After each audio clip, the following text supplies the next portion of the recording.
ਵਾਹਿਗੁਰੂ ਜੀ ਕਾ ਖਾਲਸਾ ਵਾਹਿਗੁਰੂ ਜੀ ਕੀ ਫਤਿਹ। ਮੈਂ ਤੁਹਾਡੀ ਹੋਸਟ ਨੀਲਮ ਕੌਰ ਤੇ ਮੈਂ ਟੀਵੀ 84 ਦੇ ਸਾਰੇ ਦਰਸ਼ਕਾਂ ਤੇ ਸਰੋਤਿਆਂ ਦਾ ਦਿਲੀ ਸਵਾਗਤ ਕਰਦੀ ਹਾਂ ਪ੍ਰੋਗਰਾਮ ਸੱਚੋ ਸੱਚ ਵਿੱਚ, ਜਿਹੜੇ ਇਸ ਪ੍ਰੋਗਰਾਮ ਨਾਲ ਦੇਸ਼ਾਂ ਵਿਦੇਸ਼ਾਂ ਤੋਂ ਜੁੜ ਚੁੱਕੇ ਨੇ। ਪ੍ਰੋਗਰਾਮ ਸੱਚੋ ਸੱਚ ਦੀ ਰੂਹਰਵਾਂ ਡਾਕਟਰ ਅਮਰਜੀਤ ਸਿੰਘ ਜੀ ਰੋਜ਼ਾਨਾ ਦੀ ਤਰ੍ਹਾਂ ਸਟੂਡੀਓ ਵਿੱਚ ਮੇਰੇ ਨਾਲ ਸ਼ਾਮਲ ਨੇ। ਆਓ ਨਾ ਮਿਲ ਕੇ ਅੱਜ ਦੇ ਅਹਿਮ ਇਸ਼ੂਜ਼ ਉੱਪਰ ਉਹਨਾਂ ਤੋਂ ਉਹਨਾਂ ਦਾ ਤਬਸਰਾ ਜਾਣਦੇ ਹਾਂ। ਜੀ ਡਾਕਟਰ ਸਾਹਿਬ ਵਾਹਿਗੁਰੂ ਜੀ ਕਾ ਖਾਲਸਾ ਵਾਹਿਗੁਰੂ ਜੀ ਕੀ ਫਤਿਹ।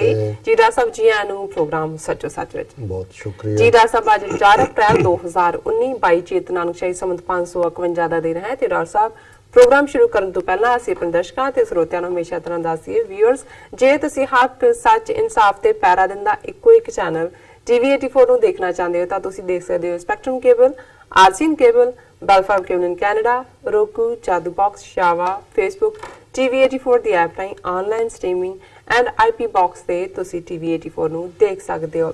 ਵਿਊਅਰਸ, ਜੇ ਤੁਸੀਂ ਟੀਵੀ 84 ਨਾਲ ਜਾਂ ਪ੍ਰੋਗਰਾਮ ਸੱਚੋ ਸੱਚ ਨਾਲ ਫੇਸਬੁੱਕ ਰਾਹੀਂ ਜੁੜੇ ਹੋ ਤਾਂ ਇਸ ਨੂੰ ਵੱਧ ਤੋਂ ਵੱਧ ਲਾਈਕ ਕਰੋ ਤੇ ਸ਼ੇਅਰ ਕਰੋ ਅਤੇ ਨਾਲ ਹੀ YouTube ਤੇ ਸਬਸਕ੍ਰਾਈਬ ਵੀ ਕਰੋ। Thank you so much. So keep watching TV 84। ਜੀ ਡਾਕਟਰ ਸਾਹਿਬ, ਪ੍ਰੋਗਰਾਮ ਦੀ ਸ਼ੁਰੂਆਤ ਕਰਾਂਗੇ ਅੱਜ ਦੇ ਪਹਿਲੇ ਅਹਿਮ ਇਸ਼ੂ ਦੇ ਨਾਲ, ਜਿਹੜਾ ਕਿ ਕਰਤਾਰਪੁਰ ਕੋਰੀਡੋਰ ਦੇ ਨਾਲ ਸੰਬੰਧਿਤ ਹੈ। ਉਸ ਬਾਰੇ ਅਸੀਂ ਤੁਹਾਡੇ ਵਿਚਾਰ ਸੁਣਨੇ ਚਾਹਾਂਗੇ। ਜੀ ਡਾਕਟਰ ਸਾਹਿਬ, ਕੀ ਕਹਿਣਾ ਚਾਹੋਗੇ?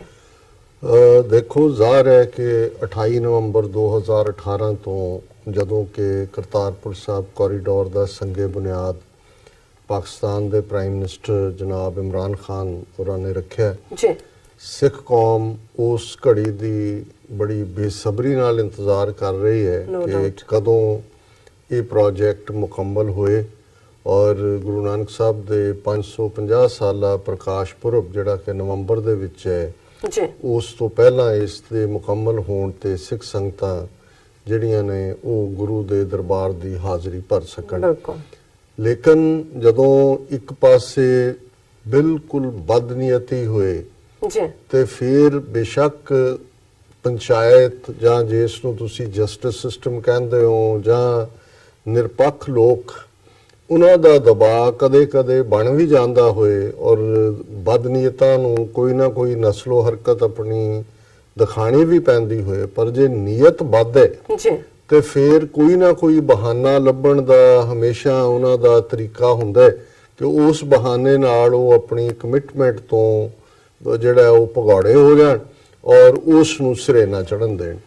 ਸੋ ਇਸ ਤੋਂ ਹੀ ਸਾਡੇ ਜਦੋਂ ਪੰਜਾਬੀ ਦੇ ਵਿੱਚ ਇਹ ਅਖਾਣ ਕਿਹਾ ਜਾਂਦਾ ਹੈ ਕਿ ਨਾਲੇ ਚੋਰ ਤੇ ਨਾਲੇ ਚਤਰ। ਹੁਣ ਜਿਹੜਾ ਭਾਰਤ ਸਰਕਾਰ ਦਾ ਰਵੱਈਆ ਵੈਸੇ ਤਾਂ ਕੁੱਲ ਮਿਲਾ ਕੇ ਸ਼ੁਰੂ ਤੋਂ ਹੀ ਗਵਾਂਢੀ ਦੇਸ਼ ਪਾਕਿਸਤਾਨ ਪ੍ਰਤੀ ਜਾਂ ਸਿੱਖ ਕੌਮ ਦੇ ਪ੍ਰਤੀ ਪਿਛਲੇ 72 ਸਾਲ ਤੋਂ ਅੱਡ-ਅੱਡ ਮੌਕਿਆਂ ਦੇ ਉੱਤੇ ਜਿਹੜਾ ਕਿ ਅਸੀਂ ਡਿਸਕਸ ਕਰਦੇ ਰਹਿੰਦੇ ਔਰ ਮੋਦੀ ਸਰਕਾਰ ਪਿਛਲੇ 5 ਸਾਲ ਤੋਂ ਜਿਵੇਂ ਇੱਕ ਤੋਂ ਬਾਅਦ ਇੱਕ ਟਕਰਾਅ ਦੀ ਨੀਤੀ ਪਾਕਿਸਤਾਨ ਦੇ ਨਾਲ ਭਾਰਤ ਸਰਕਾਰ ਨੇ ਰੱਖੀ, ਲਗਾਤਾਰਤਾ ਨਾਲ ਜਿਹੜਾ ਜੰਮੂ ਕਸ਼ਮੀਰ ਦਾ ਬਾਰਡਰ ਪਾਕਿਸਤਾਨ ਨਾਲ ਲੱਗਦਾ ਹੈ ਉਸ ਦੇ ਵਿੱਚ ਫਾਇਰਿੰਗ ਔਰ ਦੂਸਰੇ ਜਿਹੜੇ ਨੇ ਵਾਇਲੇਸ਼ਨਸ ਉਹ ਲਗਾਤਾਰਤਾ ਨਾਲ ਕਰਦੇ ਨੇ ਔਰ ਭਾਰਤੀ ਮੀਡੀਆ ਚੁੱਕ ਕੇ ਦੇਖੋ ਤੇ ਖਬਰਾਂ ਲਵਾਈਆਂ ਹੋਣਗੀਆਂ ਜਾਂ ਲੱਗੀਆਂ ਹੋਣਗੀਆਂ ਕਿ ਜੀ ਪਾਕਿਸਤਾਨ ਵੱਲੋਂ ਫਾਇਰਿੰਗ ਹੋਈ ਔਰ ਇਧਰ ਜਿਹੜਾ ਹੈ ਉਹ ਪਰਿਵਾਰ ਦਾ ਬੱਚਾ ਮਾਰਿਆ ਗਿਆ ਜਾਂ ਦੂਸਰਾ ਹੋ ਗਿਆ, ਜਸਟ ਦੱਸਣ ਦੇ ਲਈ ਕਿ ਪਾਕਿਸਤਾਨ ਬਰੂਟਲੀ ਜਿਹੜਾ ਕਸ਼ਮੀਰ ਦੇ ਵਿੱਚ ਫਾਇਰਿੰਗ ਕਰਦਾ ਹੈ। ਹਾਲਾਂ ਹੁੰਦਾ ਇਸ ਤੇ ਉਲਟ ਹੈ, ਪਰ ਕਿਉਂਕਿ ਪ੍ਰੋਪੇਗੈਂਡੇ ਦਾ ਜ਼ਮਾਨਾ ਹੈ, ਜਿਹੜਾ ਜ਼ਿਆਦਾ ਰੌਲਾ ਪਾਉਂਦਾ ਹੈ ਉਸ ਦੀ ਗੱਲ ਜ਼ਿਆਦਾ ਲੋਕਾਂ ਤੱਕ ਪਹੁੰਚਦੀ ਹੈ ਤੇ ਜੇ ਉਹ ਰੌਲਾ ਲਗਾਤਾਰਤਾ ਨਾਲ ਉਹੀ ਪਾਈ ਜਾਏ ਤੇ ਫਿਰ ਉਸ ਤੇ ਯਕੀਨ ਵੀ ਹੋਣ ਲੱਗ ਜਾਂਦਾ। ਦੂਸਰਾ ਪੱਖ ਅਸੀਂ ਦੇਖਦੇ ਹਾਂ ਕਿ ਕਿਉਂਕਿ ਆਲਰੇਡੀ ਇਲੈਕਸ਼ਨ ਕੈਂਪੇਨ ਚੋਣ ਮੁਹਿੰਮ ਚੱਲ ਰਹੀ ਹੈ ਔਰ ਬਹੁਤ ਵਾਰ ਜਿਹੜਾ ਚੋਣਾਂ ਦੇ ਵਿੱਚ ਆਪਣਾ ਸੌਦਾ ਵੇਚਣਾ ਉਸ ਨੂੰ ਕਿਵੇਂ ਕਿਸ ਖਾਨੇ 'ਚ ਰੱਖ ਕੇ ਫਿੱਟ ਕਰਨਾ ਹੈ, ਉਹ ਵੀ ਜੇ ਦੇਖਿਆ ਜਾਏ ਕਿ 5 ਸਾਲ ਮੋਦੀ ਸਰਕਾਰ ਆਪਣੇ ਹਰ ਜਿਹੜਾ ਵਾਅਦਾ ਸੀ ਉਸ ਵੀ ਫੇਲ ਹੋਈ, ਨਾ ਕੋਈ ਵਿਕਾਸ ਹੋਇਆ, ਨਾ ਕੋਈ ਨੌਕਰੀਆਂ ਨਿਕਲੀਆਂ, ਨਾ ਕੋਈ ਕਾਲਾ ਧਨ ਵਾਪਸ ਆਇਆ। ਇਸ ਦੇ ਉਲਟ ਕਈ ਹਜ਼ਾਰ ਕਰੋੜ ਰੁਪਈਆ ਲੈ ਕੇ ਮੋਦੀ ਦੇ ਯਾਰ ਅਮਿਤ ਸ਼ਾਹ ਦੇ ਯਾਰ ਜਿਹੜੇ ਨੇ ਉਹ ਕੋਈ ਲਲਿਤ ਮੋਦੀ ਹੋਏ, ਨੀਰਵ ਮੋਦੀ ਹੋਏ, ਉਹ ਵਿਜੇ ਮਲਾਇਆ ਹੋਏ, ਉਹ ਉੱਥੋਂ ਭੱਜੇ ਔਰ ਉਹ ਡਰਾਮੇਬਾਜ਼ੀ ਇੱਕ ਵੱਖਰੀ ਕਿਸਮ ਦੀ ਹੈ। ਪਰ ਇਸ ਵੇਲੇ ਜਿਹੜਾ ਇਹਨਾਂ ਨੇ ਬੀਜੇਪੀ ਨੇ ਆਪਣਾ ਚੋਣ ਪਲੈਂਕ ਬਣਾਇਆ ਜਾਂ ਜਿਸ ਦੇ ਸਿਰ ਤੇ ਚੋਣ ਲੜ ਰਹੇ ਨੇ ਉਹ ਜ਼ਾਹਰ ਹੈ ਕਿ ਪੋਲਰਾਈਜੇਸ਼ਨ ਜਿਹੜੀ ਸੋਸਾਇਟੀ ਨੂੰ ਮਜ਼ਹਬੀ ਨਾਂ ਦੇ ਉੱਤੇ ਵੰਡਣਾ। ਔਰ ਮਜ਼ਹਬੀ ਨਾਂ ਦੇ ਉੱਤੇ ਵੀ ਉਹਨਾਂ ਨੇ ਜਿਵੇਂ 2014 ਚ ਹੀ ਕੈਲਕੂਲੇਟ ਕਰ ਲਿਆ ਸੀ ਕਿ 80% ਦੇ ਕਰੀਬ ਹਿੰਦੂ ਵੋਟ ਹੈ, ਜਿਹਦੇ ਚ ਭਾਵੇਂ ਦਲਿਤ, ਆਦੀਵਾਸੀ ਜਾਂ ਹੋਰ ਵਰਗ ਜਿਨ੍ਹਾਂ ਨੂੰ ਸ਼ੂਦਰ ਬਣਾਇਆ ਹੋਇਆ ਹੈ, ਉਹਨਾਂ ਨੂੰ ਇਹ ਕਦੇ ਐਕਸੈਪਟ ਵੀ ਨਹੀਂ ਕਰਦੇ। ਪਰ ਜਦੋਂ ਇਸ ਕਿਸਮ ਦਾ ਤਿੱਖਾ ਪ੍ਰਚਾਰ ਸ਼ੁਰੂ ਹੁੰਦਾ ਹੈ ਤਾਂ ਫਿਰ ਭਾਰਤ ਦੇ ਵਿੱਚ ਜਿਹੜਾ ਚੋਣਾਂ ਜਿੱਤਣ ਦੇ ਲਈ ਕਾਸਟ ਕੰਬੀਨੇਸ਼ਨ ਬਣਦੇ ਨੇ, ਜਿਵੇਂ ਯੂਪੀ ਬਿਹਾਰ ਦੇ ਵਿੱਚ ਜਦੋਂ ਕਿ ਯਾਦਵ ਔਰ ਦਲਿਤ ਵੋਟਰ ਇਕੱਠਾ ਹੋਇਆ, ਜ਼ਾਹਰ ਹੈ ਜਿਹੜਾ ਬਿਹਾਰ ਦੇ ਵਿੱਚ ਲਾਲੂ ਪ੍ਰਸਾਦ ਯਾਦਵ ਦੀ ਤੂਤੀ ਬੋਲਣ ਲੱਗੀ, ਯੂਪੀ ਦੇ ਵਿੱਚ ਮੁਲਾਇਮ ਸਿੰਘ ਯਾਦਵ ਦੀ ਬੋਲਣ ਲੱਗੀ। ਪਰ ਜਦੋਂ ਹਿੰਦੂਤਵਾਦੀ ਜਿਹੜੀ ਹੈ ਉਹ ਝੜੀ ਲੱਗਦੀ ਹੈ ਜਾਂ ਉਹ ਤੂਫਾਨ ਚੱਲਦਾ ਹੈ, ਫਿਰ 2014 ਚ ਜਿਵੇਂ ਮਾਇਆਵਤੀ ਦੀ ਪਾਰਟੀ ਸਾਰੀ ਯੂਪੀ 'ਚ ਕੋਈ ਸੀਟ ਨਹੀਂ ਲੈ ਸਕੀ, ਇਸੇ ਤਰ੍ਹਾਂ ਸੋਸ਼ਲਿਸਟ ਪਾਰਟੀ ਨੂੰ ਵੀ 4-5 ਸੀਟਾਂ ਮਿਲੀਆਂ। ਸੋ ਕੁੱਲ ਮਿਲਾ ਕੇ ਇਸ ਵਾਰ ਫਿਰ ਉਹਨਾਂ ਨੇ ਜਿਹੜਾ ਆਪਣਾ ਚੋਣ ਦਾ ਮੁੱਦਾ ਤਾਂ ਉਹੀ ਨਫ਼ਰਤ ਮੁਸਲਮਾਨਾਂ ਦੇ ਪ੍ਰਤੀ, ਈਸਾਈਆਂ ਦੇ ਪ੍ਰਤੀ ਔਰ ਹਿੰਦੂਆਂ ਦੇ ਅਖੌਤੀ ਇਮੇਜਿਨਰੀ ਜਿਸ ਨੂੰ ਤੁਸੀਂ ਫੈਂਟਸੀ ਕਹਿੰਦੇ ਹੋ, ਉਸ ਗੌਰਵ ਦੇ ਨਾਂ ਥੱਲੇ। ਪਰ ਇੱਕ ਦਾ ਗੌਰਵ ਬਣਾਉਣ ਦੇ ਲਈ, ਇੱਕ ਥਾਂ ਤੇ ਮਹਿਲ ਬਣਾਉਣ ਦੇ ਲਈ ਇਹ ਸਾਬਤ ਕਰਨਾ ਬੜਾ ਜ਼ਰੂਰੀ ਹੈ ਕਿ ਝੁੱਗੀ ਨਾਲੋਂ ਮਹਿਲ ਚੰਗਾ ਹੁੰਦਾ। ਇਸ ਲਈ ਜੇ ਝੁੱਗੀ ਨਾ ਹੁੰਦੀ ਤਾਂ ਕਦੇ ਮਹਿਲ ਦੀ ਹੋਂਦ ਨਾ ਹੁੰਦੀ। ਸੋ ਜ਼ਾਹਿਰ ਹੈ ਵੀ ਕੋਈ ਵਿਪਿੰਗ ਬॉय ਵੀ ਚਾਹੀਦਾ, ਉਹ ਪਾਕਿਸਤਾਨ ਵੀ ਹੈ, ਕਸ਼ਮੀਰ ਦਾ ਮੁੱਦਾ ਵੀ ਹੁੰਦਾ ਹੈ। ਲੇਕਿਨ ਸਿੱਖ ਫੈਕਟਰ ਇੱਕ ਐਸੇ ਫੈਕਟਰ ਦੇ ਤੌਰ ਤੇ ਉੱਭਰਿਆ 28 ਨਵੰਬਰ 2018 ਤੋਂ ਬਾਅਦ। ਬੇਸ਼ੱਕ ਜੇ 5-5.5 ਸਦੀਆਂ ਦਾ ਇਤਿਹਾਸ ਦੇਖੀਏ ਸਿੱਖ ਧਰਮ ਦਾ, ਤੇ ਇਹ ਫੈਕਟਰ ਤਾਂ ਪਹਿਲੇ ਦਿਨ ਹੀ ਬਣ ਗਿਆ ਸੀ ਜਦੋਂ ਗੁਰੂ ਨਾਨਕ ਸਾਹਿਬ ਨੇ ਪਹਿਲਾ ਮੈਸੇਜ ਉਸ ਵੇਈ ਨਦੀ ਦੇ ਵਿੱਚ 48 ਘੰਟੇ ਗੁਜ਼ਾਰਨ ਤੋਂ ਬਾਅਦ ਜਿਹੜਾ ਰੱਬੀ ਪੈਗਾਮ ਦਿੱਤਾ, ਉਹ ਇਹੀ ਸੀ ਕਿ ਨਾ ਕੋ ਹਿੰਦੂ ਨਾ ਮੁਸਲਮਾਨ। ਸੋ ਜ਼ਾਹਿਰ ਹੈ ਕਿ ਮੈਸੇਜ ਉਸ ਦਿਨ ਹੀ ਇਹ ਕਲੀਅਰ ਸੀ ਕਿ ਅਲਟੀਮੇਟਲੀ ਜਿਹੜਾ ਸਿੱਖ ਥਾਟ ਹੈ ਜਾਂ ਸਿੱਖ ਜੀਵਨ ਜਾਂਚ ਵਾਲੇ ਨੇ, ਉਹ ਬਿਨਾਂ ਜਿਹੜਾ ਰੇਸ, ਕਲਰ, ਕ੍ਰੀਡ, ਜੈਂਡਰ ਦੇ ਵਿਤਕਰੇ ਦੇ, ਕੋਈ ਜ਼ਾਤ-ਪਾਤ, ਮਜ਼ਹਬ, ਰੰਗ, ਇਹ ਕੋਈ ਵਿਤਕਰੇ ਦਾ ਜਾਂ ਆਪਸ ਦੇ ਵਿੱਚ ਡਿਸਕ੍ਰਿਮੀਨੇਸ਼ਨ ਦਾ ਕਾਰਨ ਨਹੀਂ ਬਣੇਗਾ। ਇਨਸਾਨੀਅਤ ਨੂੰ ਪਿਆਰ ਦਾ ਮੈਸੇਜ। ਔਰ ਜ਼ਾਹਰ ਹੈ ਕਿ ਬੇਸ਼ੱਕ 47 ਦਾ ਇੱਕ ਉਹ ਦੌਰ ਜਿਹਦੇ 'ਚ ਕਿ ਅਸੀਂ ਆਪਣੀ ਤੀਸਰੀ ਧਿਰ ਵਾਲਾ ਰੋਲ ਜਿਹੜਾ ਉਹ ਠੀਕ ਤਰ੍ਹਾਂ ਅਦਾ ਨਹੀਂ ਕੀਤਾ। ਨਤੀਜੇ ਦੇ ਤੌਰ ਤੇ ਨਾ ਸਿਰਫ ਅਸੀਂ ਸਫ਼ਰ ਵੀ ਕੀਤਾ, ਬੇਘਰੇ ਵੀ ਹੋਏ, ਪਰ ਇੱਕ ਧਿਰ ਦੇ ਨਾਲ ਸਾਡੀ ਕਿਸਮਤ ਜੁੜੀ। ਪਰ ਜ਼ਾਹਰ ਹੈ ਕਿ ਜਿਉਂ-ਜਿਉਂ ਇਸ ਧਿਰ ਦੇ ਜ਼ੁਲਮ ਸਾਹਮਣੇ ਆਏ ਪਿਛਲੇ 70-72 ਸਾਲ 'ਚ ਆਮ ਤੌਰ ਤੇ, ਔਰ ਪਿਛਲੇ ਲਗਭਗ 40 ਸਾਲ 'ਚ ਖਾਸ ਤੌਰ ਤੇ ਸਿੱਖਾਂ ਨੇ ਆਪਣੀ ਵੱਖਰੀ ਪਛਾਣ ਔਰ ਇੰਟਰਨੈਸ਼ਨਲੀ ਪੰਜਵਾਂ ਵੱਡਾ ਧਰਮ ਦੁਨੀਆ ਦਾ ਅਸੀਂ ਰੈਕਗਨੀਸ਼ਨ ਲਈ। ਔਰ ਇਸੇ ਦੌਰ ਦੇ ਵਿੱਚ ਹੀ ਪਾਕਿਸਤਾਨ ਦੇ ਨਾਲ ਖਾਸ ਤੌਰ ਤੇ 84 ਤੋਂ ਬਾਅਦ ਸਬੰਧਾਂ ਦੇ ਵਿੱਚ ਇੱਕ ਨਵੀਂ ਨਿੱਘ ਦਾ ਆਉਣਾ ਔਰ ਉਹ ਇੱਕ ਟਰਸਟ ਲੈਵਲ ਬਣਨਾ, ਜਿਹੜਾ ਹੁਣ ਜਿਹੜਾ ਕਰਤਾਰਪੁਰ ਕੋਰੀਡੋਰ ਦੇ ਰੂਪ ਦੇ ਵਿੱਚ ਇਮਰਾਨ ਖਾਨ ਹੋਰਾਂ ਦੀ ਹਕੂਮਤ ਦੇ ਵੇਲੇ ਸਾਹਮਣੇ ਆਇਆ। ਸੋ ਇਸ ਦੇ ਪਿੱਛੇ ਸਾਰਾ ਪੀਰੀਅਡ ਪਲੱਸ ਜਿਹਨੂੰ ਅਸੀਂ ਰੱਬੀ ਜਿਹੜਾ ਹੈ ਉਹ ਹੁਕਮ ਦੇ ਥੱਲੇ ਜਾਂ ਰੱਬੀ ਰਹਿਮਤ ਦੀ ਗੱਲ ਕਰਾਂਗੇ ਹੁਣ। ਔਰ ਇਹੀ ਕਾਰਨ ਸੀ ਕਿ ਕਰਤਾਰਪੁਰ ਕੋਰੀਡੋਰ ਮਹਿਜ਼ ਇੱਕ ਗੁਰਦੁਆਰੇ ਦੇ ਦਰਸ਼ਨਾਂ ਤੱਕ ਮਹਦੂਦ ਗੱਲ ਨਹੀਂ ਸੀ। ਜੇ ਇਸ ਨੂੰ ਅਮਰੀਕਾ ਨੇ, ਚੀਨ ਨੇ, ਰੂਸ ਨੇ ਵੈਲਕਮ ਕੀਤਾ, ਸੋ ਜ਼ਾਹਰ ਹੈ ਫਿਰ ਉਸ ਇੰਟਰਨੈਸ਼ਨਲ ਇੰਪੋਰਟੈਂਸ ਦੇ ਨਾਲ ਜੁੜੀ ਹੋਈ ਗੱਲ ਜਿਹਨੂੰ corridor of piece, corridor of love ਦੇ ਤੌਰ ਦੇ ਉੱਤੇ ਵੀ ਜਿਹੜਾ ਉਹ ਉਸ ਨੂੰ ਕਿਹਾ ਗਿਆ। ਲੇਕਿਨ ਜਿਵੇਂ ਮੈਂ ਸ਼ੁਰੂਆਤ ਕੀਤੀ ਸੀ ਕਿ ਜਿੱਥੇ ਬਦਨੀਅਤੀ ਹੈ, ਬਦਦਿਆਨਤੀ ਹੈ, ਬਿਲਕੁਲ ਮੀਟਿੰਗਸ ਜਿਹੜੀਆਂ ਨੇ ਉਹ ਸਕੇਜੂਲ ਹੋ ਜਾਂਦੀਆਂ ਨੇ। ਹੋ ਗਈ ਦਿੱਲੀ ਦੀ ਮੀਟਿੰਗ, ਕਿਵੇਂ ਐਨ ਮੌਕੇ ਤੇ ਕੈਨਸਲ ਕਰਕੇ ਇਹ ਅਟਾਰੀ ਲੈ ਆਏ। ਪਾਕਿਸਤਾਨ ਨੇ ਆਪਣੀ ਫੁੱਲ ਟੀਮ ਜਿਹੜੀ ਹੈ ਉਹ ਭੇਜੀ, ਜਿਨ੍ਹਾਂ ਨੂੰ ਉਹਨਾਂ ਦੇ ਸਪੋਕਸਪਰਸਨ ਜਿਹੜੇ ਨੇ ਫੋਰਨ ਮਿਨਿਸਟਰੀ ਦੇ ਮਿਸਟਰ ਫੈਜ਼ਲ, ਉਹ ਲੀਡ ਕਰ ਰਹੇ ਸੀ। ਔਰ ਭਾਰਤ ਨੇ ਜਿਹੜਾ ਜਿੱਥੇ ਇਹਨਾਂ ਨੇ ਦਾਅਵਾ ਤਾਂ ਇਹ ਕੀਤਾ ਕਿ ਜੀ ਸਾਡੇ ਹੋਮ ਮਿਨਿਸਟਰੀ ਦੇ ਵੀ ਨੇ, ਫੋਰਨ ਮਿਨਿਸਟਰੀ ਵੀ ਹੈ, ਪੰਜਾਬ ਹਕੂਮਤ ਦੇ ਨੁਮਾਇੰਦੇ ਵੀ ਨੇ, PWD ਦੇ ਵੀ ਨੇ, ਇੰਜੀਨੀਅਰ ਵੀ ਨੇ, ਟੈਕਨੀਕਲ ਮੀਟਿੰਗਸ ਵੀ ਹੋਈਆਂ। ਪਰ ਉਸ ਜੁਆਇੰਟ ਸਟੇਟਮੈਂਟ ਤੋਂ ਬਾਅਦ ਜਿਹੜੀ ਗੱਲ ਸਾਹਮਣੇ ਲਿਆ ਕੇ ਉਹਨਾਂ ਦੇ ਦੋਨੋਂ ਹੀ ਜਿਹੜੇ ਹੋਮ ਮਿਨਿਸਟਰੀ ਔਰ ਫੋਰਨ ਮਿਨਿਸਟਰੀ, ਉਹਨਾਂ ਨੇ ਕਿਹਾ ਜੀ ਅਸੀਂ ਜਿਹੜਾ ਉਹ ਪਾਕਿਸਤਾਨ ਨੂੰ ਇਤਰਾਜ਼ ਆਪਣੇ ਦਿੱਤੇ ਨੇ ਔਰ ਉਹਨਾਂ ਦੇ ਉੱਤੇ ਗੌਰ ਹੋਣਾ ਚਾਹੀਦਾ। ਔਰ ਫਿਰ ਇੱਕਦਮ ਜਦੋਂ ਪਾਕਿਸਤਾਨ ਸਿੱਖ ਗੁਰਦੁਆਰਾ ਪ੍ਰਬੰਧਕ ਕਮੇਟੀ ਦੇ 10 ਨੁਮਾਇੰਦੇ ਔਕਾਫ ਬੋਰਡ ਵੱਲੋਂ ਨੋਮੀਨੇਟ ਹੁੰਦੇ ਨੇ ਤੇ ਇਹਨਾਂ ਨੇ ਰੌਲਾ ਪਾ ਦਿੱਤਾ ਕਿ ਜੀ ਇਹ ਤਾਂ ਫਲਾਣਾ ਵੀ ਖਾਲਿਸਤਾਨੀ ਹੈ, ਇਹਦੇ 'ਚ ਤੇ ਢਿਮਕਾ ਵੀ ਖਾਲਿਸਤਾਨੀ ਹੈ। ਔਰ ਉਹਨੂੰ ਈਵਨ ਉਹਨਾਂ ਦੇ ਮੀਡੀਆ ਨੇ ਐਵੇਂ ਰਿਪੋਰਟ ਕੀਤਾ ਵੀ ਇਹ ਕਮੇਟੀ ਸਿਰਫ ਕਰਤਾਰਪੁਰ ਕੋਰੀਡੋਰ ਦੀ ਕਮੇਟੀ ਹੈ। ਹਾਲਾਂਕਿ ਕਰਤਾਰਪੁਰ ਕੋਰੀਡੋਰ ਪਾਕਿਸਤਾਨ ਗਵਰਨਮੈਂਟ ਦਾ ਪ੍ਰੋਜੈਕਟ ਹੈ। ਉਹਨਾਂ ਦਾ ਔਕਾਫ ਬੋਰਡ ਜਾਂ ਕਮੇਟੀ ਨੂੰ ਜੇ ਉਹ ਭਰੋਸੇ 'ਚ ਲੈਣ ਮਰਿਆਦਾ ਦੇ ਮੁੱਦੇ ਤੇ ਵੀ ਕੀ ਹੋਣਾ ਚਾਹੀਦਾ ਹੈ ਜਾਂ ਕੀ ਸਿੱਖ ਮਜ਼ਹਬ ਦੇ ਮੁਤਾਬਕ ਹੈ, ਇਹ ਤਾਂ ਸਮਝ ਆ ਸਕਦਾ ਹੈ। ਪਰ ਉਹ ਤਾਂ ਪ੍ਰੋਜੈਕਟ ਵੀ ਨਹੀਂ ਹੈ ਪਾਕਿਸਤਾਨ ਸਿੱਖ ਗੁਰਦੁਆਰਾ ਪ੍ਰਬੰਧਕ ਕਮੇਟੀ, ਈਵਨ ਔਕਾਫ ਬੋਰਡ ਦਾ ਵੀ ਪ੍ਰੋਜੈਕਟ ਨਹੀਂ ਹੈ ਜੀ। ਉਹ ਪ੍ਰੋਜੈਕਟ ਪਾਕਿਸਤਾਨ ਗਵਰਨਮੈਂਟ ਦਾ ਹੈ ਕਿਉਂਕਿ ਉਹ ਟਰਮੀਨਲ, ਜ਼ਮੀਨ ਐਕਵਾਇਰ, ਕੰਸਟਰਕਸ਼ਨ, ਸਿਕਿਉਰਿਟੀ ਕਲੀਅਰੈਂਸ, ਸਾਰਾ ਰੋਡਸ ਦਾ ਬਣਨਾ ਉਹ ਉਹਨਾਂ ਦੇ ਕੋਲ ਹੈ। ਬਿਲਕੁਲ। ਲੇਕਿਨ ਕਿਉਂਕਿ ਇਹ ਕੋਈ ਨਾ ਕੋਈ ਬਹਾਨੇ ਨਾਲ ਉਹਨੂੰ ਡਿਲੇ ਕਰਨਾ ਚਾਹੁੰਦੇ ਸੀ ਔਰ ਹੁਣ ਮੈਂ ਈਵਨ ਇਹ ਵੀ ਦੇਖ ਰਿਹਾ, ਇਹ ਪਤਾ ਨਹੀਂ ਉਹਨਾਂ ਦੀ ਸਟੇਟਮੈਂਟ ਦਾ ਹਿੱਸਾ ਜਾਂ ਟੀਵੀ ਚੈਨਲਸ ਤੇ ਇਹ ਵੀ ਡਿਸਕਸ ਚੱਲ ਰਿਹਾ ਹੈ ਕਿ ਜੀ ਇਹ ਵੀ ਪ੍ਰੋਟੈਸਟ ਕੀਤਾ ਇੰਡੀਅਨ ਗਵਰਨਮੈਂਟ ਨੇ ਕਿ ਜੀ ਕਰਤਾਰਪੁਰ ਸਾਹਿਬ ਵਿਖੇ ਉਹ ਜਿਹੜਾ ਇੱਕ ਬੰਬ ਰੱਖਿਆ ਹੋਇਆ ਹੈ ਜਾਂ ਟੁਕੜਾ ਹੈ ਜਦੋਂ ਕਿ 65 ਦੀ ਜੰਗ ਦੇ ਵੇਲੇ ਭਾਰਤੀ ਫੌਜ ਨੇ ਉਸ ਗੁਰਦੁਆਰੇ ਦੇ ਉੱਤੇ ਸੁੱਟਿਆ ਪਰ ਉਹ ਚੱਲਿਆ ਨਹੀਂ ਹੈ ਸ਼ਾਇਦ। ਔਰ ਉਹਨਾਂ ਨੇ ਕਿਹਾ ਜੀ ਇਹ ਵੀ ਬਾਬੇ ਦੀ ਕਰਾਮਾਤ ਹੈ ਔਰ ਉਹ ਉਹਨਾਂ ਨੇ ਉਹਦੇ ਸ਼ੀਸ਼ੇ ਦੇ ਸ਼ੋਕੇਸ 'ਚ ਰੱਖਿਆ ਹੋਇਆ ਔਰ ਇਹ ਵੀ ਆ ਰਿਹਾ ਕਿ ਜੀ ਇਹਨਾਂ ਨੇ ਕਿਹਾ ਜੀ ਉਹ ਉੱਥੋਂ ਹਟਾਓ। ਹੁਣ ਜ਼ਾਹਰ ਹੈ ਕਿ ਵੀ ਪਾਕਿਸਤਾਨ ਦੇ ਵਿੱਚ ਜਿਵੇਂ ਅਸੀਂ ਅੱਗੇ ਵੀ ਜ਼ਿਕਰ ਕਰਦੇ ਹਾਂ ਪਾਕਿਸਤਾਨੀ ਸ਼ਹਿਰੀ ਹੁਣ ਅਮਰੀਕਾ ਦੇ ਵੀ ਜਿਹੜੇ ਬੈਠੇ ਸਿੱਖ ਨੇ ਉਹ ਪਹਿਲਾਂ ਐਵਰੀ ਇੰਚ ਅਮਰੀਕਨ ਨੇ ਕਿਉਂਕਿ ਜਿਹਨੂੰ ਸਿਟੀਜ਼ਨਸ਼ਿਪ ਦਿੱਤੀ ਜਾਂਦੀ ਹੈ ਤੁਸੀਂ ਇਹਨਾਂ ਦੇ ਜਿਹੜਾ ਉਹ ਝੰਡੇ ਦੇ ਥੱਲੇ ਔਰ ਕਨਸਟੀਟਿਊਸ਼ਨ ਦੀ ਸਹੁੰ ਲੈਂਦੇ ਹੋ। ਜੇ ਕੱਲ ਨੂੰ ਮਰਨ ਦਾ ਵੇਲਾ ਆਏਗਾ ਅਮਰੀਕਾ ਲਈ ਮਰੇਗਾ ਕੋਈ ਵੀ ਜਿਹੜਾ ਵੀ ਅਮਰੀਕਨ ਹੈ। ਲੇਕਿਨ ਇਸ ਦੇ ਬਾਵਜੂਦ ਜੇ ਇਹ ਕ੍ਰਾਈਟੇਰੀਆ ਅਮਰੀਕਾ, ਕੈਨੇਡਾ, ਇੰਗਲੈਂਡ ਹਰ ਥਾਂ ਤੇ ਲਾਗੂ ਹੁੰਦਾ ਹੈ ਤੇ ਪਾਕਿਸਤਾਨ ਦਾ ਜਿਹੜਾ ਸਿੱਖ ਹੈ ਉਹ ਪਹਿਲਾਂ ਪਾਕਿਸਤਾਨੀ ਹੈ, ਉੱਥੇ ਜੰਮੇ ਨੇ, ਉਹਨਾਂ ਨੇ ਉੱਥੋਂ ਦੀ ਉਹ ਸਿਟੀਜ਼ਨ ਨੇ, ਉਸ ਮੁਲਕ ਲਈ ਮਰਨ ਨੂੰ ਤਿਆਰ ਨੇ, ਉਹਨਾਂ ਨੂੰ ਤੁਸੀਂ ਬਦੋਬਦੀ ਖਾਲਿਸਤਾਨੀ ਕਿਉਂ ਬਣਾ ਰਹੇ ਹੋ?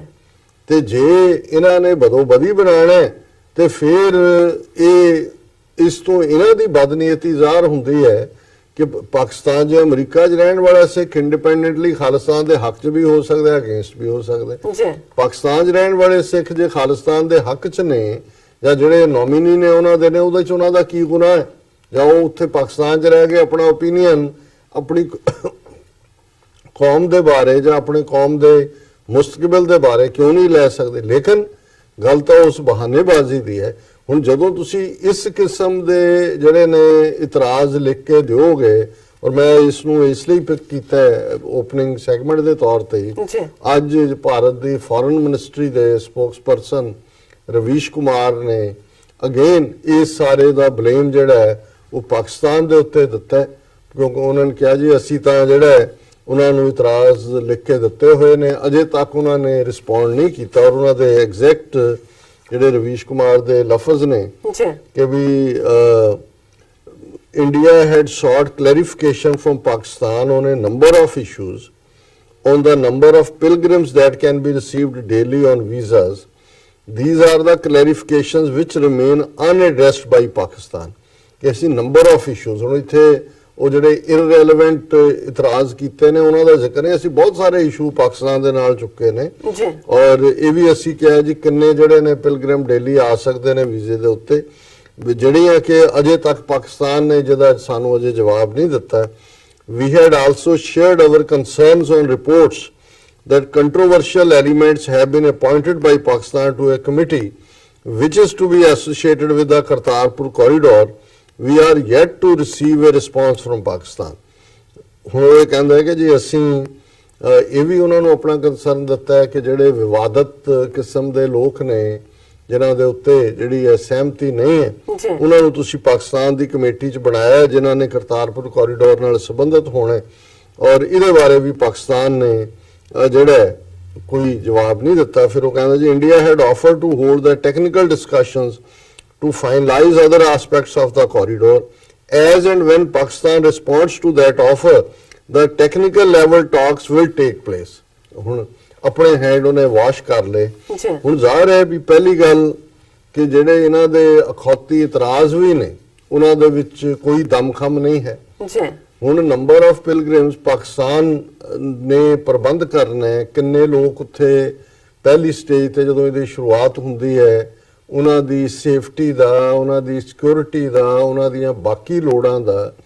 ਹੁਣ ਦੇਖਣ ਵਾਲੀ ਗੱਲ ਇਹ ਹੈ ਕਿ ਮੱਕਾ ਔਰ ਮਦੀਨਾ ਸਾਊਦੀ ਅਰੇਬੀਆ 'ਚ ਨੇ। ਸਾਊਦੀ ਅਰੇਬੀਆ ਇਸਲਾਮਿਕ ਮੁਲਕ ਹੈ ਜੀ। ਦੁਨੀਆ 'ਚ 55 ਤੋਂ ਜ਼ਿਆਦਾ ਜਿਹੜੇ ਨੇ ਉਹ ਇਸਲਾਮਿਕ ਮੁਲਕ ਨੇ ਜਿੱਥੇ ਮੁਸਲਮਾਨਾਂ ਦੀ ਮੈਜੋਰਿਟੀ ਹੈ ਜਾਂ ਉਹਨਾਂ ਦੇ ਇਸਲਾਮ ਦੇ ਨਾਂ ਤੇ। ਬਿਲਕੁਲ। ਸਭ ਤੋਂ ਅਹਿਮ ਜਿਹੜਾ ਦਿਨ ਇਸਲਾਮਿਕ ਕੈਲੰਡਰ 'ਚ ਹੁੰਦਾ ਉਹ ਹੱਜ ਦਾ ਹੁੰਦਾ ਹੈ, ਰਮਜ਼ਾਨ ਔਰ ਹੱਜ ਨਾਲ ਜੁੜਿਆ। ਜੀ। ਹੁਣ ਦੁਨੀਆ 'ਚ 1.5 ਬਿਲੀਅਨ ਮੁਸਲਮਾਨ ਰਹਿੰਦੇ ਨੇ। ਸਾਊਦੀ ਅਰੇਬੀਆ ਦੁਨੀਆ ਦੇ ਕੋਲ ਇੰਨੀ ਦੌਲਤ ਹੈ, 2-3 ਦਿਨ ਪਹਿਲਾਂ ਸੀ ਕਿ ਜੀ ਉਹਨਾਂ ਦੀ ਇੱਕ ਜਿਹੜੀ ਆਇਲ ਕੰਪਨੀ ਹੈ ਉਹਨਾਂ ਦਾ ਜਿਹੜਾ ਬਜਟ ਹੈ ਉਹ ਭਾਰਤ ਦਾ ਜਿਹੜਾ ਸਾਰਾ ਬਜਟ ਹੈ ਉਸ ਦੇ ਲਗਭਗ ਬਰਾਬਰ ਹੈ। ਜੀ। ਹੁਣ ਸਾਊਦੀ ਅਰੇਬੀਆ ਨੇ ਵੀ ਦੁਨੀਆ 'ਚ ਜਿੰਨੇ ਇਸਲਾਮਿਕ ਕੰਟਰੀਜ਼ ਨੇ ਉਹਨਾਂ ਦੇ ਹੱਜ ਯਾਤਰੀਆਂ ਦੇ ਲਈ ਕੋਟਾ ਰੱਖਿਆ ਹੋਇਆ ਕਿ ਵੀ ਇੰਨੇ ਹੀ ਆ ਸਕਦੇ ਨੇ। ਨਾਈਸ। ਕਿ ਭਾਈ ਪਾਕਿਸਤਾਨ ਹੈ ਸਭ ਤੋਂ ਵੱਡਾ ਮੁਲਕ ਹੈ ਦੁਨੀਆ 'ਚ, ਇੰਡੋਨੇਸ਼ੀਆ ਤੋਂ ਬਾਅਦ ਸ਼ਾਇਦ, ਜਿੱਥੇ ਪੋਪੂਲੇਸ਼ਨ ਹੈ ਮੁਸਲਮਾਨਾਂ ਦੀ, ਉਹਨਾਂ ਦਾ ਵੀ ਉਨਾ ਹੀ ਕੋਟਾ ਹੈ। ਇੰਡੋਨੇਸ਼ੀਆ ਨੂੰ ਆਪਣੇ ਹਿਸਾਬ ਨਾਲ ਹੈ, ਭਾਰਤ ਦੇ ਮੁਸਲਮਾਨਾਂ ਲਈ ਆਪਣਾ।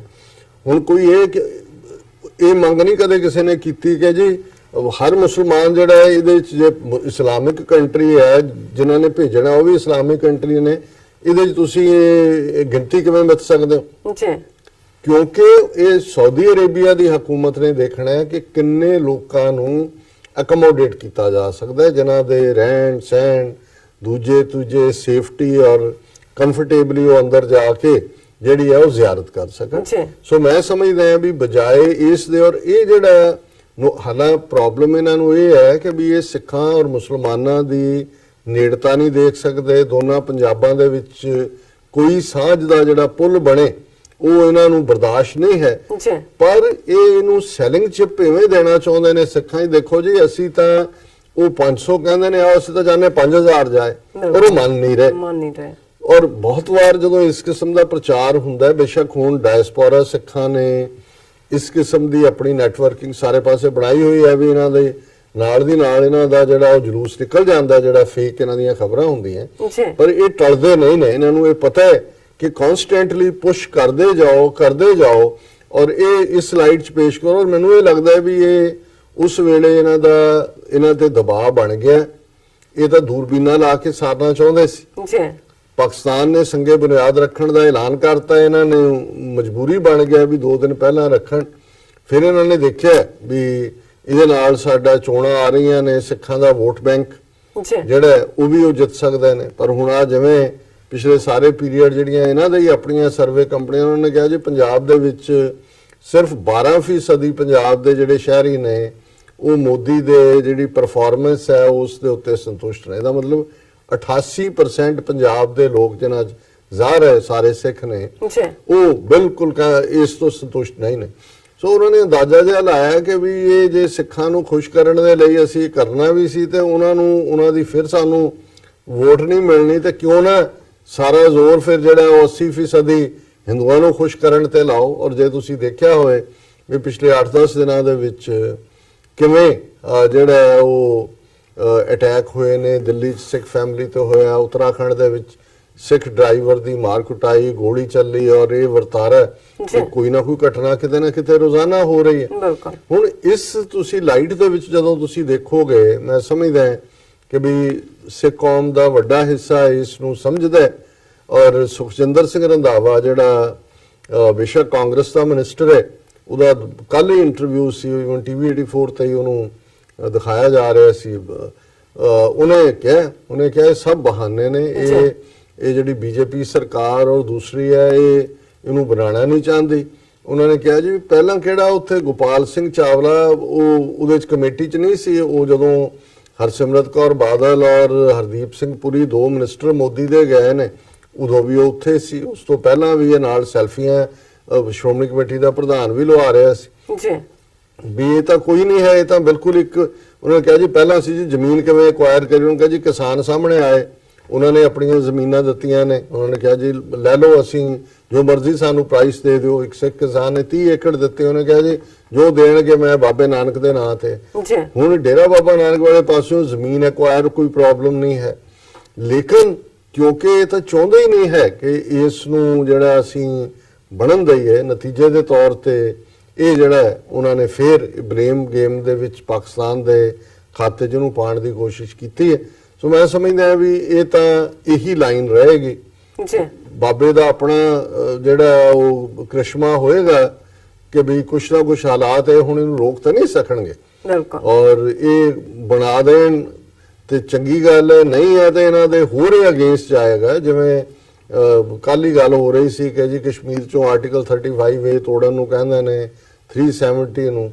ਮੈਂ ਕਿਹਾ ਜੀ ਤੋੜ ਦੇਣ ਨਾ ਤੋੜਨ, ਹੁਣ ਇਹ ਹੈ ਕਿ ਵੀ ਜਿਹੜੇ ਲੋਕ ਉੱਥੇ ਫੈਂਸ ਸਿਟਰ ਸੀ ਵਾਰਡ ਦੇ ਉੱਤੇ ਬੈਠੇ ਹੋਏ ਜੀ, ਉਹ ਵੀ ਉਸ ਪਾਸੇ ਵੱਲ ਜਾ ਰਹੇ ਨੇ ਕਿ ਉਹ ਤਾਂ ਕਹਿੰਦੇ ਨੇ ਜੀ ਜੇ ਤੁਸੀਂ ਤੋੜ ਦਿੱਤਾ ਤਾਂ ਫਿਰ ਠੀਕ ਹੈ, ਫਿਰ ਤਾਂ ਜੰਮੂ ਕਸ਼ਮੀਰ ਦੀ ਐਕਸੈਸ਼ਨ ਹੀ ਟੁੱਟ ਜਾਂਦੀ ਹੈ ਇੰਡੀਆ ਦੇ ਨਾਲ ਜਿਹਨਾਂ ਟਰਮਸ ਦੇ ਉੱਤੇ ਹੋਈ ਸੀ।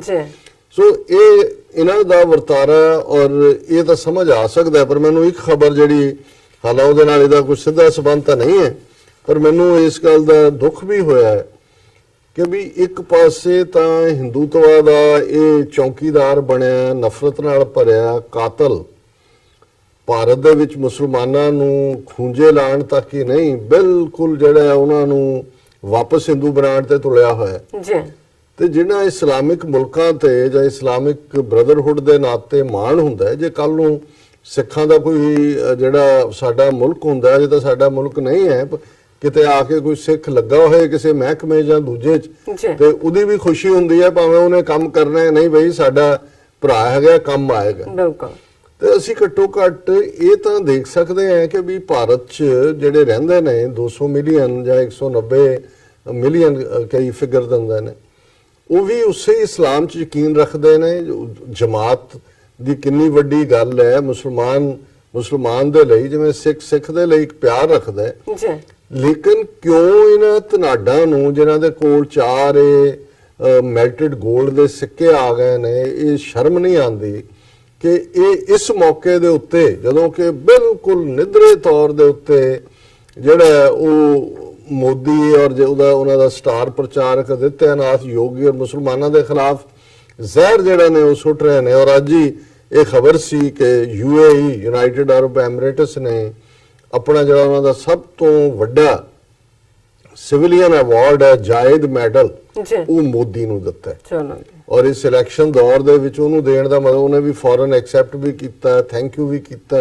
ਆਦਿੱਤਿਆਨਾਥ ਯੋਗੀ ਨੇ ਵੀ ਟਵੀਟ ਕਰਕੇ ਬੜਾ ਕਿਹਾ, ਸੁਸ਼ਮਾ ਸਵਰਾਜ ਦੇਖੋ ਜੀ ਹਮਾਰੇ ਮੋਦੀ ਜੀ को ਇਨਾਮ ਮਿਲਾ। ਔਰ ਇਹ ਸਾਰੇ ਚ ਜਿਹੜਾ ਉਹਨਾਂ ਨੇ, ਹਾਲਾਂਕਿ ਹੁਣ ਤੱਕ ਜਿਹੜਾ ਅਵਾਰਡ ਹੈ ਪਹਿਲਾਂ ਇੱਕ ਵਾਰੀ ਜਿਹੜਾ ਉਹਨੂੰ ਰਸ਼ੀਆ ਦੇ ਪੁਤਿਨ ਨੂੰ ਦਿੱਤਾ ਹੋਇਆ ਹੈ, ਸ਼ੀ ਜਿਨਪਿੰਗ ਨੂੰ ਦਿੱਤਾ ਹੋਇਆ ਹੈ, ਇੰਗਲੈਂਡ ਦੀ ਮਹਾਰਾਣੀ ਨੂੰ ਦਿੱਤਾ ਹੋਇਆ ਹੈ। ਹੁਣ ਜੇ ਉਸ ਲੈਵਲ ਦੇ ਉੱਤੇ ਮੋਦੀ ਨੂੰ ਲਿਜਾ ਕੇ ਇੱਕ ਇਸਲਾਮਿਕ ਮੁਲਕ ਖੜਾ ਕਰਦਾ, ਔਰ ਇਹੀ UAE ਹੈ ਜਿਨ੍ਹਾਂ ਨੇ ਪਿਛਲੇ ਟਾਈਮ 'ਚ ਜਦੋਂ ਕਿ ਇਹਨਾਂ ਦੀ OIC ਦੀ ਮੀਟਿੰਗ ਜਿਹੜੀ ਹੈ ਹੋਈ ਹੈ, ਉਹਦੇ 'ਚ ਇੰਡੀਆ ਨੂੰ ਇਨਵਾਈਟ ਕੀਤਾ ਹੋਇਆ ਸੀ। ਹਾਲਾਂ OIC 'ਚ ਇਹਨਾਂ ਦਾ ਕੀ ਕੰਮ ਹੈ, ਔਰ ਸੁਸ਼ਮਾ ਸਵਰਾਜ ਉੱਥੇ ਗਈ।